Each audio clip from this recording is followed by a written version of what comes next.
بسم اللہ الرحمن الرحیم۔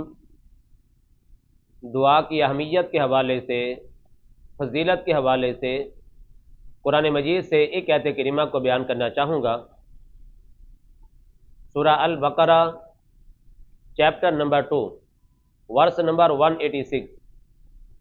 اللہ رب العزت نے فرمایا وَإِذَا سَأَلَكَ عِبَادِي عَنِّي فَإِنِّي قَرِيبٌ اجیب دعوت الداع اذا دعان فلیستجیبوا لی وليؤمنوا بی لعلہم یرشدون۔ اور جب سوال کرے آپ سے میرے بندے میرے بارے میں، پس بے شک میں قریب ہوں، میں دعا کرنے والے کی دعا کو قبول فرماتا ہوں جب وہ مجھ سے دعا کرے، پس چاہیے کہ میری بات مانیں اور مجھ پر ایمان لائیں تاکہ وہ ہدایت پا جائیں۔ اس آیت کریمہ کے حوالے سے پہلی بات، یوں تو پورا قرآن ہی تلاوت کے اعتبار سے، دیکھنے کے اعتبار سے، عمل کے اعتبار سے، سمجھنے کے اعتبار سے، سمجھانے کے اعتبار سے بہت ہی اطمینان والا، سکون والا عظیم کتاب ہے، لیکن اس آیت کریمہ کی شان ہی جدا ہے۔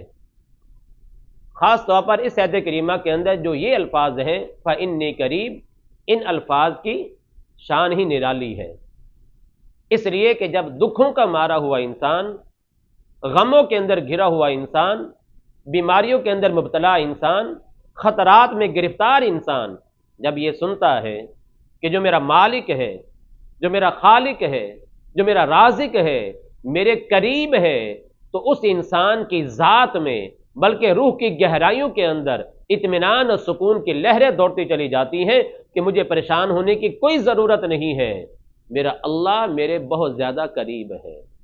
فَإِنِّي قریب۔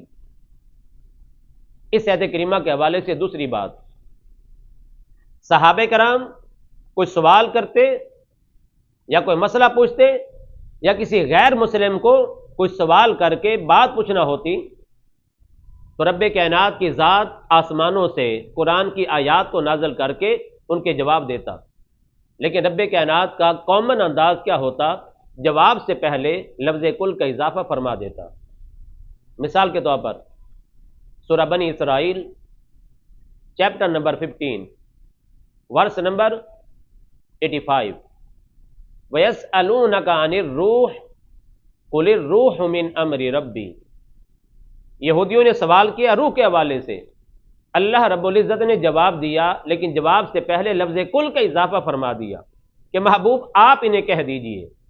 یہ اللہ پاک کا انداز۔ ایک اور مقام سورہ البقرہ چیپٹر نمبر 2 ورس نمبر 189، یسألونک عن الأہلہ قل ہی مواقیت للناس والحج۔ چاند کے حوالے سے سوال کیا گیا، اللہ نے جواب دیا، لیکن جواب سے پہلے لفظ کل کا اضافہ فرما دیا۔ یہ اللہ پاک کا عام انداز۔ ایک اور مقام سورہ الانفال ورس نمبر 1 چیپٹر نمبر 9، یسألونک عن الانفال قل الانفال للہ والرسول۔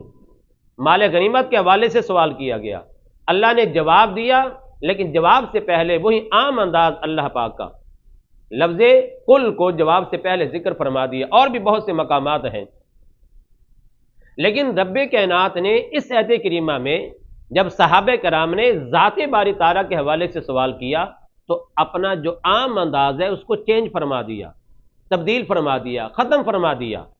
وہ عام انداز کیا کہ جواب سے پہلے لفظ کل کا اضافہ کرنا، لیکن یہاں پر ایسی بات نہیں ہے۔ وَإِذَا سَأَلَكَ عِبَادِي عَنِّي فَإِنِّي قَرِيبٌ۔ اب سوال ذات باری تعالیٰ کے حوالے سے، جواب یہ ہونا چاہیے تھا جو اللہ کا عام انداز ہے، وَإِذَا سَأَلَكَ عِبَادِي عَنِّي قُلْ فَإِنِّي قَرِيبٌ۔ جواب ایسے ہونا چاہیے تھا، لیکن رب کائنات نے اپنا جو کامن انداز ہے اس کو نہیں اپنایا ہے۔ آخر وجہ کیا ہے؟ تو علماء حق، اللہ علماء حق پر اپنی رحمتوں کی برسات فرمائے، اس کا جواب دیتے ہیں کہ رب کائنات نے جو اپنا کامن انداز ہے اس کو چینج فرما دیا، گویا کہ اللہ تبارک و تعالی ایک پیغام دینا چاہتا ہے ساری انسانیت کو کیا میرے بندو جب تم دنیا کے حوالے سے، دنیا کی چیزوں کے حوالے سے مجھ سے سوال کرتے رہے تو میرا انداز یہ ہوتا لفظ کل کا اضافہ کر کے محبوب کو حکم دیتا کہ آپ انہیں فرما دیجئے، لیکن جب تم لوگوں نے میری ذات کے حوالے سے سوال کیا تو میں نے اپنا عام انداز چینج فرما دیا، لفظ کل کے بغیر، لفظ کل کے واسطے کے بغیر میں نے تمہیں جواب دیا ہے۔ باری تعالیٰ وجہ کیا ہے؟ تو گویا کہ اللہ رب العزت کی بارگاہ سے جواب آتا ہے۔ اللہ پاک ایک قیامت تک آنے والی انسانیت کو ایک پیغام دینا چاہتا ہے۔ وہ کیا میرے بندو میری ذات بڑی عظیم ہے، میری ذات سے بڑھ کر کوئی ذات عظیم نہیں ہے، اور میں اتنا عظیم ہوں، اتنا عظیم ہوں، کوئی اور عظیم نہیں ہے، لیکن جب میں تم سے مخاطب ہوتا ہوں، جب تم نے میری ذات کے حوالے سے سوال کیا تو میں نے لفظ کل کا سہارا نہیں لیا ہے، لفظ کل کو درمیان میں نے ذکر نہیں کیا ہے۔ میں اتنا عظیم ہو کر بھی میں تم سے براہ راست مخاطب ہوتا ہوں۔ باری تعالیٰ وجہ کیا ہے؟ اللہ نے فرمایا گویا کہ انسان میں تمہیں پیغام دینا چاہتا ہوں کہ جب میں عظیم ہو کر لفظ کل کے واسطے کو بھی ذکر نہیں کرتا، جب تم نے میری ذات کے حوالے سے سوال کیا تو پھر انسان تم پر بھی لازم ہے، تم پر بھی ہر حال میں لازم ہے کہ جب میری بارگاہ میں دعا کیا کر، میری بارگاہ میں فریاد کیا کر، میری بارگاہ میں التجا کیا کر، پھر کسی واسطے کو لانے کی ضرورت نہیں ہے، بلا واسطہ براہ راست میری بارگاہ میں فریاد کر، میری بارگاہ میں دعا کر، میری بارگاہ میں التجا کر، اس لیے کہ فإنی قریب، میں دور نہیں ہوں، میں تمہارے بہت زیادہ قریب ہوں۔ سبحان اللہ۔ تیسری بات اس آیت کریمہ کے حوالے سے اللہ رب العزت نے فرمایا کہ بے شک میں قریب ہوں۔ سوال پیدا ہوتا ہے کہ اللہ تبارک و تعالیٰ کا قرب کیسا ہے؟ کیا رب کائنات کی ذات فزیکلی ہمارے قریب ہے؟ مثال کے طور پر کوئی بیٹھا ہے تو کیا اللہ پاک بھی ہمارے قریب بیٹھے ہوئے ہیں؟ کوئی کھڑا ہے تو کیا اللہ پاک بھی ہمارے ساتھ کھڑے ہیں؟ کوئی انسان جا رہا ہے، اللہ پاک بھی ساتھ جا رہے ہیں؟ کیا اللہ پاک کا قرب اس طرح کا ہے؟ نہیں، اس لیے کہ اللہ پاک تو نور ہے۔ پارہ نمبر 18 سورہ النور ورس نمبر 35، اللہ نور السماوات والارض، اللہ آسمانوں کا اور زمین کا نور ہے۔ اللہ ہے کہاں پر؟ سورہ طٰہٰ چیپٹر نمبر 16 ورس نمبر 5، الرحمن علی العرش استویٰ، رحمان عرش پر مستوی ہے، عرش پر ہے۔ اب کس حالت میں ہے، کس کیفیت میں ہے؟ واللہ اعلم بالصواب، اللہ سب سے زیادہ بہترین جانتا ہے۔ لیکن رب کائنات نے جو یہاں پر فرمایا فإنی قریب، میں تمہارے قریب ہوں، تو اللہ پاک کا قرب کیسا ہے؟ تو علماء حق اس کا جواب دیتے ہیں کہ اللہ پاک ہمارے قریب ہے۔ کس طرح؟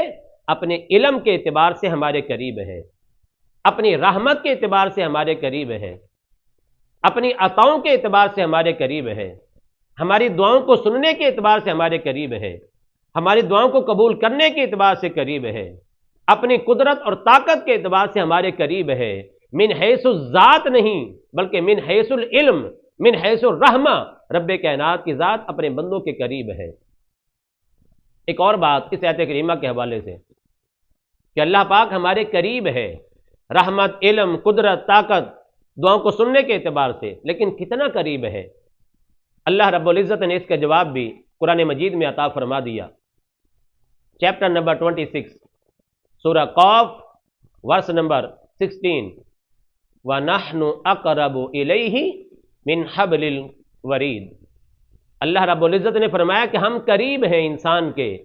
اے انسان، جو تمہاری شہ رگ ہے نا، یہ شہ رگ کتنی قریب ہے؟ بہت زیادہ۔ لیکن انسان میرا قرب محسوس کرنا چاہتا ہے تو پھر سن لے، میں تمہاری شہ رگ سے بھی زیادہ قریب ہوں۔ اللہ اکبر، اللہ ہمارے اتنے زیادہ قریب ہے۔ اللہ رب العزت ایک اور بات اس آیت کریمہ کے حوالے سے اپنا قرب خاص طور پر کنہیں عطا فرماتا ہے، اس کا جواب بھی رب کائنات نے قرآن مجید میں عطا فرما دیا۔ سورہ الاعراف چیپٹر نمبر 8 ورس نمبر 56، ان رحمت اللہ قریب من المحسنین، بے شک اللہ کی جو رحمت ہے وہ احسان کرنے والوں کے قریب ہے۔ احسان کرنے والے کون ہیں؟ کوئی زیادتی کر دے اس کو معاف کر دے، کوئی بدلہ دینا چاہے تو بڑھا کر دے۔ احسان کرنے والے، جو انسان نیکی کرنے والے ہیں، احسان کرنے والے ہیں، اللہ پاک نے فرمایا کہ میری رحمت ان کے بہت زیادہ قریب ہے۔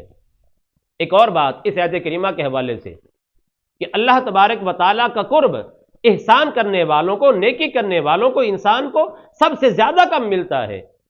اللہ رب العزت نے اس کا جواب بھی قرآن میں عطا فرما دیا۔ پارہ نمبر 30 سورہ العلق آیت نمبر 19، اس آیت کریمہ کے آخر میں واسجد واقترب، اے انسان سجدہ کر اور میرے قریب ہو جا۔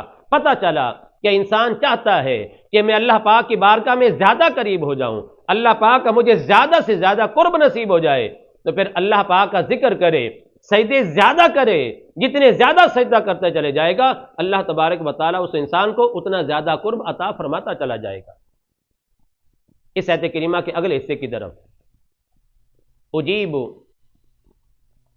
دعوت الداعی اذا دعان، میں قبول کرتا ہوں دعا کرنے والے کی دعا کو، اذا دعان، جب مجھ سے دعا کرے۔ اب اس آیت کریمہ کے ان الفاظ کے حوالے سے ایک بات اللہ رب العزت نے یہاں پر کلیئر فرما دیا۔ آج ہمارا ذہن کیا ہے کہ اللہ تبارک و تعالی ہم گناہ گاروں کی دعا کو نہیں سنتا ہے۔ ہم اللہ کی بارگاہ میں دعا کیسے کریں؟ ہم تو بڑے گناہ گار ہیں، بڑے سیاہکار ہیں، بڑے خطا کار ہیں، ہم اللہ رب العزت کی بارگاہ میں دعا نہیں کر سکتے، ہماری سننے والا نہیں ہے، ہماری دعا قبول کرنے والا نہیں ہے۔ غلط ہے یہ سوچ۔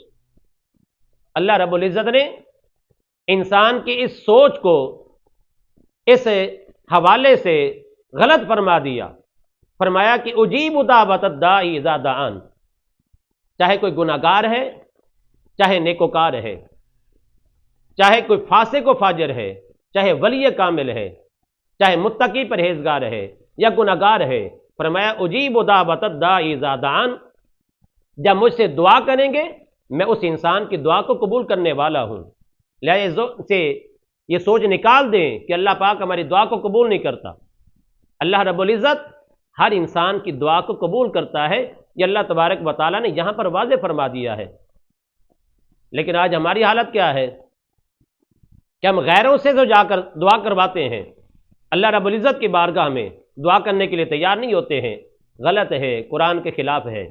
اور اس آیت کریمہ کے آخری حصے کی طرف، فَلْيَسْتَجِيبُوا لِي وَلْيُؤْمِنُوا بِي لَعَلَّهُمْ يَرْشُدُونَ، اللہ رب العزت ہماری دعا کو قبول فرماتا ہے، لیکن رب کائنات نے واضح فرما دیا کہ انسان تمہیں بھی چاہیے میری بات کو مانو، تمہیں بھی چاہیے میری ذات پر ایمان لے آؤ۔